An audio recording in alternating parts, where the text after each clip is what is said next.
Welcome to Sex and the State, a newsletter about power on heteropessimism. Being, shall we say, quite familiar with both heterosexuality and pessimism, I of course had to click on heteropessimism. Often when I'm reading someone go on and on about something or another, I think, consciously or subconsciously, why? Why are you so obsessed with this? I think the fact that I'm writing so much about men and masculinity is because I'm not at heart all that pessimistic about them. Quote, particularly for women, radically transforming heterosexuality might begin with honest accounts of which elements of heterosexuality are actually appealing. Why do I like men is a half joke. You can hear the smirk in Walker's voice as she delivers the question at the beginning of each episode. But it is also a sincere inquiry. In asking and re-asking the podcast eponymous question, Walker pushes through heteropessimist anesthesia and reawakens her own vulnerability, end quote. Ultimately, I'm a gender abolitionist. I predict and look forward to a world in which gender is as mutable and consequential as hair color. Is it contradictory to say at the same time I love men? It's certainly vulnerable. Maybe man wouldn't be a relevant category in my utopia, but it's relevant now and fascinating. Maybe it's because I grew up without any men in the house. My dad lived 30 minutes away and I had no brothers or even male cousins. Maybe it's because as a young girl I wanted to be a boy, fighting and adventuring, relatively unencumbered. Boy Scouts activities always seem more fun and interesting than Girl Scouts. Maybe it's because I was always so horny and wouldn't allow myself to admit any attraction to women until I was in my 30s.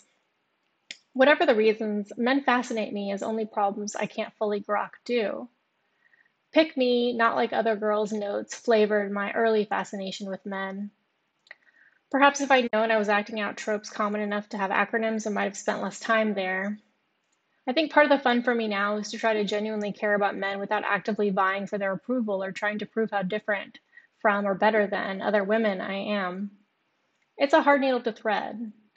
Any attempt to empathize with men inevitably leads to accusation of pick-me or end-log behavior.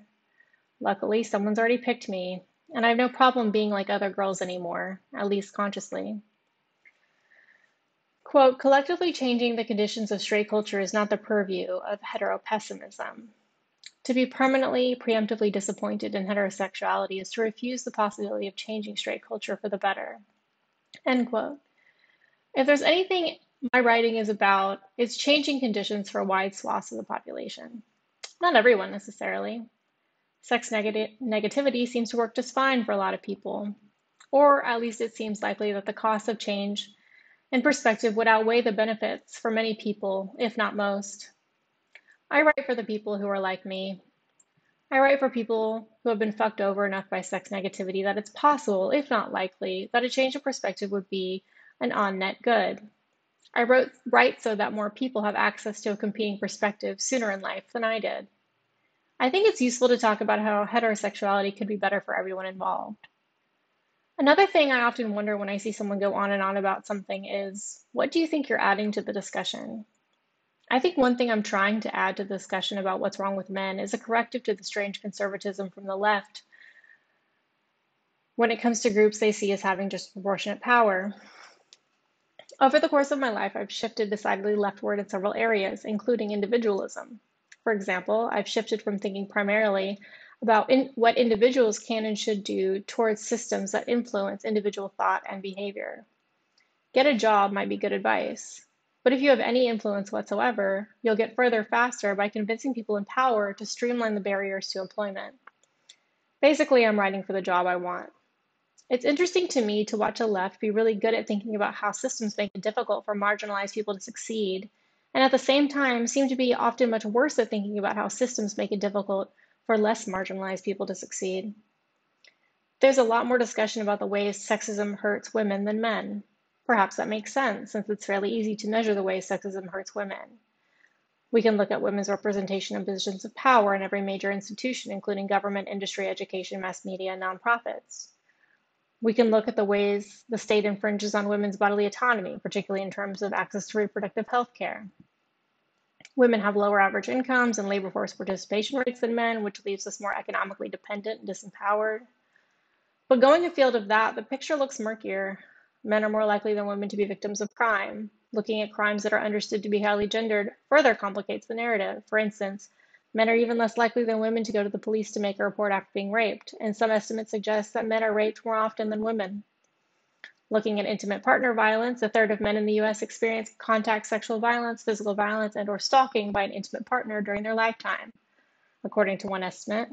Another source says a fourth of men and a third of women have experienced some form of physical violence by an intimate partner. If intimate partner violence is similarly underreported by men, it may be that men are as likely or even more likely to experience it than women. Men are more likely to be injured on the job than women. Women are more likely to receive public assistance than men, given the same circumstances. Some feminists will point to the fact that women are much less likely than men to commit crimes, or the fact that many of these men are raped by other men, to place men as the victimizers and women as their victims. But I just don't think that's a super helpful framing. Ultimately, I find conversations about sexism aimed at deciding which gender is the perpetrator and which is the victim mostly counterproductive. I also think it's unhelpful to try to increase women's representations in positions of power just for or mainly for the sake of equal or majority female representation.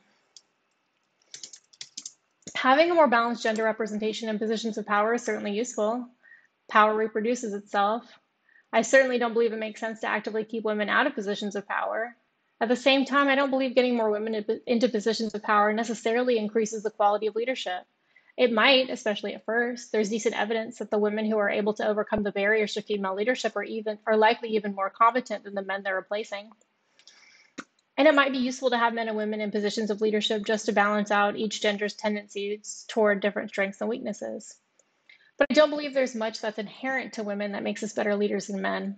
To believe that merely being male or female necessarily endows someone with more or less leadership ability is a fundamentally gender essentialist and therefore sexist idea.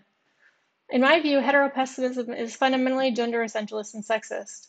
It seems to hold that men are like this, women are like that, and never the twain shall fuck in a healthy, life-affirming way. I just don't buy any of that. Certainly, in some ways, men and women are fundamentally, immutably different from each other. But other gender differences are attribution errors. There was a time and place where most people believed that a woman's uterus would fall out if she exercised too vigorously. I think there's a lot of hope for heterosexuality. Maybe it's because I love men so much. Maybe it's because I'm a macro optimist generally and obsessed with sex, gender, and men in particular. I think if we can shift the conversation away from men versus women and towards everyone versus sexism, it's going to help everyone. If the gender abolitionists win, I guess heterosexuality goes away too. I'm fine with that. But in the meantime, it seems like the move is to find a way to make gender less of a drag, which means reducing the potency and ubiquity of sexism, which can mean, among other things, talking about the ways sexism hurts men. What I want to bring the conversation is an alternative to the exhortation for men to stop being toxic, and a recognition of all the ways in which our culture demands that men remain toxic. Let's stop trying to teach men to fish nearly empty lakes and start restocking the pond. Let's take what we've learned about systems and incentives and apply it to everyone. Because in the end, fighting each other in broken systems doesn't really work and results in more broken people.